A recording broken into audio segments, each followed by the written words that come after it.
Myself Soumya BG, Assistant Professor, Department of ECE, SJBIT. The subject is Basic Electronics. Subject code is 18 ELN 14/24. The textbooks that are to be referred for this subject are Basic Electronics by D.P. Kothari, I.J. Nagrath, Electronic Devices by Thomas L. Floyd. In this session, I will be discussing about the last topic of Module 5, the basic communication system and principle of operation of mobile phone. These are the contents of the Module 5. Let us first start with the first topic, basic communication system. In its basic electric sense, the term communication refers to sending and receiving information from one point to another. The term communication refers to sending and receiving the information from one point to another. Here I have put a block diagram of generalized communication system in this slide. This is the block diagram which depicts the elements of basic communication system. The message produced by an information source is not electrical in nature. Hence, an input transducer is required to convert the message into time varying electrical signal called message signal. The information source which is been producing the information will not produce the electrical signal. So, a input transducer is required to convert that non-electrical signal into electrical signal. In turn, that signal I call it as a message signal. The signal which is in electrical nature is called as a message signal. And at the destination point, one more transducer which I call it as output transducer is required to convert that electrical signal back to non-electrical signal. Electrical signal back to non-electrical signal, and that is done by the help of the output transducer.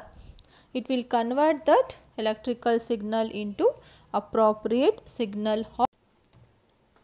The transmitter couples the input message signal to the channel. The transmitter couples the input message signal to the channel or the medium. It is a collection of electronic circuits which are designed to convert the message into a signal which are suitable for transmission through the given channel. The basic operation that are performed by the transmitter include amplification, filtering and modulation. The basic operation performed by the transmitter include amplification, filtering and modulation. Amplification is required because the electrical signal obtained from the input transducer, it may be weak. So, in order to convert that weak signal to the strong signal, we need an amplifier in the transmitter. And what is the purpose of filter? The filtering is done to restrict the frequencies of the signal. In wanted to remove unwanted signals, I want filter. Here the filtering is basically done to restrict the frequencies of the signal. Next, modulation is one more task performed in the transmitter. The modulator matches the properties of the signal to be transmitted to the channel through the use of a high frequency carrier wave. The modulator, it matches the properties of the signal that are to be transmitted to the channel through the help of a high frequency carrier wave. Now let us discuss about the channel through which the signal will be transmitted. The channel implies the medium. The channel implies what? It implies the medium through which the message transmits from, through which the message travels from the transmitter to the receiver. The channel implies the medium through which the message travels from the transmitter to the receiver. The channels may be wired, that is using wire communication, or non-wired, that may be using radio communication. If I want to list out some of the examples of wired channels, I can list out the examples as telephone lines. The telephone lines is an example for wired communication. Similarly, coaxial cables. The coaxial cables is one more example for wired communication. And for non-wired communication, if I want to give the example, I can give the example as air or vacuum, or I can give the example of seawater. Okay, these are the examples that can be taken for non-wired communication. Now, during the process of transmission and reception, the signal gets deteriorated. It gets deteriorated due to superposition of noise into it. As we know, here there is a noise source that is added to the signal in the channel. The noise can be classified into two categories. The noise whose sources are external to the receiver, and the noise which is created within the receiver itself. The noise can be classified into two classifications. Noise whose sources are external to the receiver, and the noise which is created within the receiver itself. If the noise gets superimposed on the signal very severely, the signal to noise ratio becomes very poor, that unintelligible, and they become useless. And in fact, noise may get added to the signal at any point in the communication system. However, the noise adds its greatest damaging effect when the signal is weakest. Now let us discuss about the receiver. The main function of the receiver is to extract the input message signal. It extracts the input message signal from the degraded version of the transmitted signal, which is coming from the channel. The receiver performs again the reverse operation of the transmitter. It performs the demodulation. Again, the signal has to be filtered, so filtering will be performed, and again the amplification has to be done, because when the signal passes through the channel, the signal will become weak. Now again it has to be amplified. So in the receiver, again all the three tasks will be performed: the filtering, amplification, and the reverse of modulation process, that is demodulation. Now finally the signal will be given to the destination. At the destination, the output transducer converts that electrical signal into suitable non-electrical signal of reception. This is about the processes that are involved in the transmission of a signal from the transmitter to the receiver. Next, we will discuss about the principles of operation of mobile phone. Earlier, traditional mobile system was structured with one very powerful transmitter, which is located at the highest spot, which could serve a wide geographical area of radius about 50 km. But the basic concept of cellular system is to place many low power transmitters to cover small area instead of using one powerful transmitter. That is the concept of cellular system. It splits the service area into many smaller area it splits the service area into, that is the cell area, into many smaller areas which are known as cell. You can see in this particular figure, the entire cell area is being divided into many number of smaller areas which we call it as cell.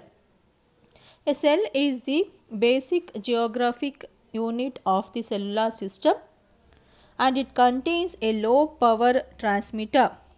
It contains a low power transmitter and its own receiver. A transmitter with a receiver will be present in each cell. The size of the cell varies depending on the landscape and the shape of each cell is usually hexagonal. The shape of each cell will be usually hexagonal because it gives no black spots, and a tower in the cell provides equal signal in the cell. The shape of each cell is usually hexagonal because it gives no black spot, and a tower in the cell provides equal signal in that cell. A basic cellular system consists of mobile stations. It consists of mobile stations, base stations, as well as mobile service switching center, which we call it as MSC. The MSC is also known as Mobile Telephone Switching Office, MTSO, Mobile Telephone Switching Office. A basic cellular system consists of mobile stations, base stations, and mobile station switching center or mobile telephone switching office. Example for cellular mobile system is GSM. Example for cellular mobile system is GSM, that is GSM stands for Global System for Mobile Communications. Global System for Mobile Communication. This is the full form of GSM. The cellular system operates in the frequency range of 800 MHz to 900 MHz, and some of the system even operates in 1.7 to 1.8 GHz bands.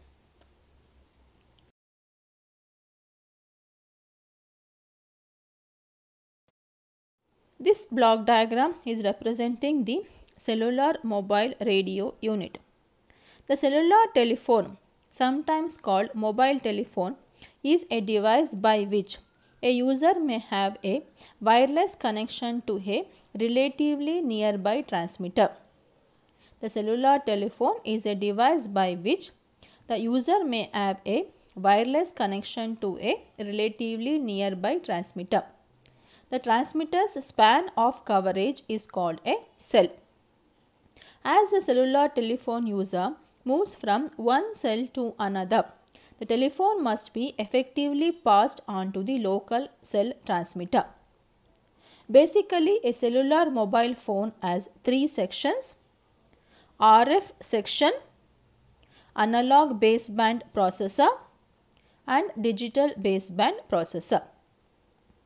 This diagram, which is depicting the block diagram of the cellular mobile radio unit, has 5 major parts: the transmitter,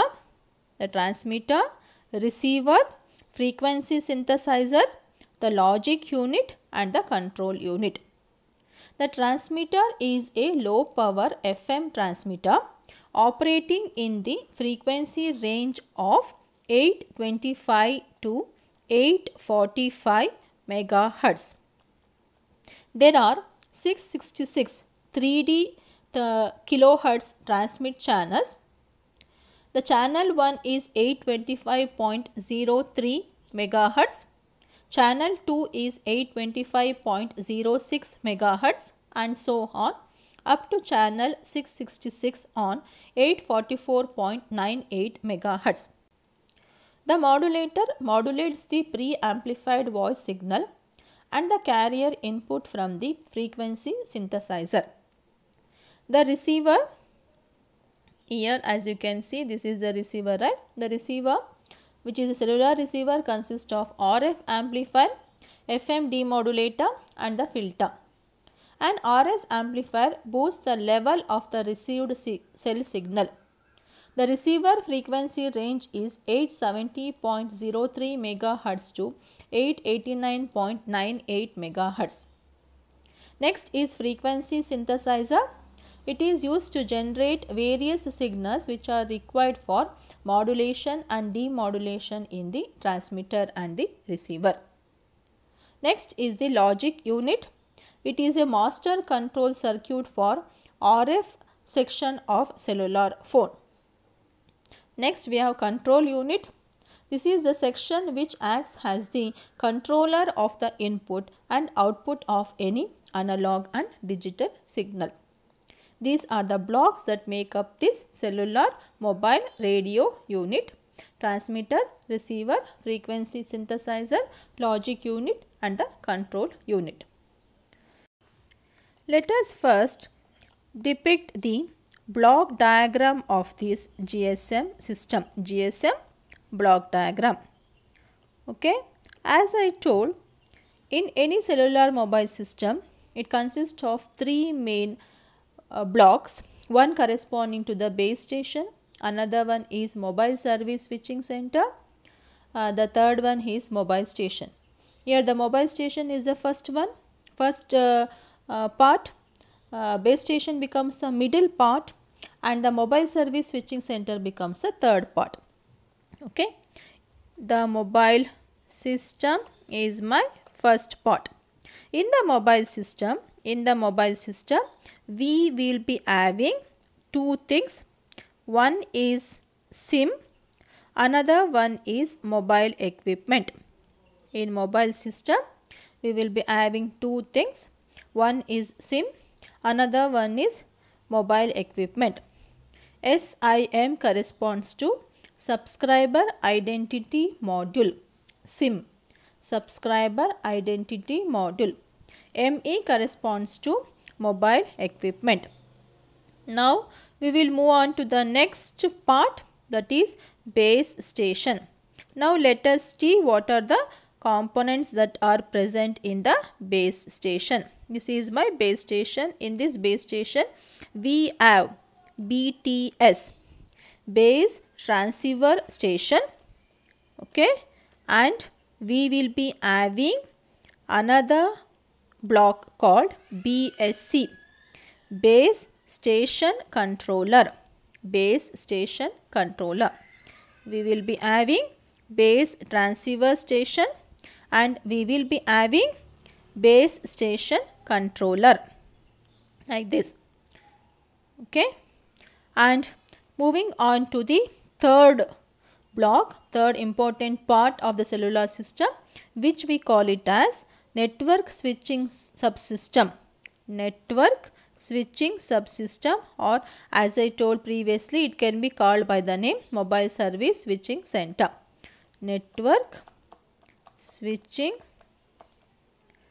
subsystem. Okay, in this now let us see what are the blocks that are present. Okay, here we have mobile station switching center, mobile service switching center, MSC, as my main block. With this we have HLR, with this we have VLR, with this we have EIR, with this we have AVC. Like this we have got blocks in this network switching subsystem, which in turn is being connected to the PSTN or ISTN. Now let us see what each block in this GSM block diagram represents. First is let us expand these blocks. SIM corresponds to subscriber identity module, ME corresponds to mobile equipment, BTS corresponds to base transceiver station, BSC corresponds to base station controller. Okay. Next, in the network switching subsystem, VLR corresponds to visitor location register, HLR corresponds to home location register, and MAC corresponds to mobile service switching center, EIR corresponds to equipment identity register, AUC corresponds to authentication center, ISDN corresponds to integrated services digital network, PSTN corresponds to public switched telephone network. Now let us analyze the working of this GSM system. The GSM network architecture consists of three major subsystems: mobile station, base station subsystem, network and switching subsystem. First, let us discuss about mobile station. It is a section of GSM cellular network that the user sees and operates. It is a section of GSM cellular network that the user sees and operates. There are a number of elements in the mobile station, but the two main elements are mobile phone and the SIM, or mobile equipment and the SIM. Here, the mobile equipment consists of display, case, battery and the electronics that is used to generate the signal as well as process the data received and to be transmitted. SIM, that is subscriber identity module, contains the information that provides the identity of the user to the network. SIM contains the information that provides the identity of the user to the network. Moving on to the next block, which is base station subsystem. The base station subsystem of the GSM network architecture is fundamentally associated with communicating with the mobiles on the network. It consists of one or more base transceiver station and base station controller. Each BTS defines a cell and consists of radio transmitter, receivers and their associated antennas in order to communicate directly with the mobiles. A BSC may be connected to a BTS or multiple BTS units, and hence it can be connected to multiple cells. The interface that connects a BTS and BSC, the interface that connects a BTS and BSC, we call it as a ABIS interface. ABIS interface. The interface between the BTS and mobile equipment. The interface between the BTS and the mobile, we call it as UM interface. And the interface that exists between BSC and MSC, mobile service switching center, we call it as a interface. The interface between BTS and BSC is ABIS interface. The interface between ME and BTS is UM interface. The interface between BSC and MSC is A interface. Now let us move on to the last part of the GSM block diagram, that is network switching subsystem.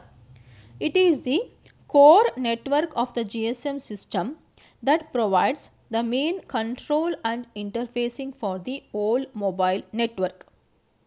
It is the core network of the GSM system that provides the main control and interfacing for the whole mobile network. The major elements of this core network are Mobile Service Switching Office, MTSO or MSC. It is acting like a normal switching node within a PSTN or a ISDN. It controls the cells and provides the interface between each cell and the main telephone office. It controls the cells and provides the interface between each cell and the main telephone office. Home location register. This database contains all the administrative information about each subscriber along with their last known location. This contains all the administrative information about each subscriber along with their last known location. Visitor location register. This contains selected information from the HLR that enables the selected services for the individual subscriber to be provided.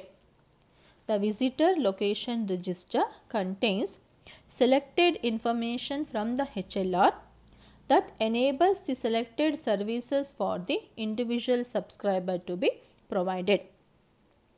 The equipment identity register EIR is the entity that decides whether a given mobile equipment may be allowed onto the network by checking its International Mobile Equipment Identity. The Equipment Identity Register is the entity that decides whether a given mobile equipment may be allowed onto the network by checking its International Mobile Equipment Identity. Authentication Center AUC is a protected database that contains the secret key that is contained in the user's SIM card. Authentication Center is a protected database that contains the secret key which is present in the user's SIM card. This is about the explanation related to the GSM block diagram. Let us now discuss about the cellular telephone unit. In the next, this is the bibliography of the subject. Thank you.